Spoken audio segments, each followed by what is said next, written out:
15-მდე ორგანიზაცია საქართველოს მთავრობის მიერ პარლამენტში წარდგენილ საკანონმდებლო ინიციატივას ეწინააღმდეგება, რომელიც მორწმუნეთა რელიგიური გრძნობების შეურაცხყოფისათვის ადმინისტრაციული პასუხისმგებლობის დაწესებას შეეხება.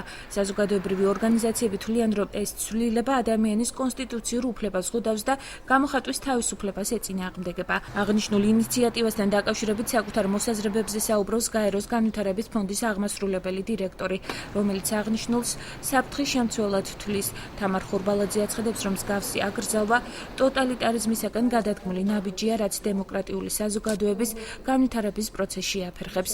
ინიცირებულ კანონპროექტთან დაკავშირებით საქართველოს პარლამენტში ორი მოსმენა უკვე გაიმართა.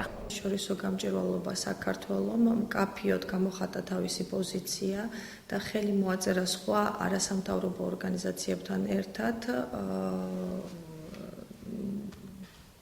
მოთხოვნას საქართველოს პარლამენტისადმი შეეჩერებინა ინიცირებული კანონპროექტი, რომელიც ითვალისწინებს რელიგიური კონფესიისადმი შეურაცხყოფელი ქმედებების სადმი ადმინისტრაციული ღონისძიებების გატარებას.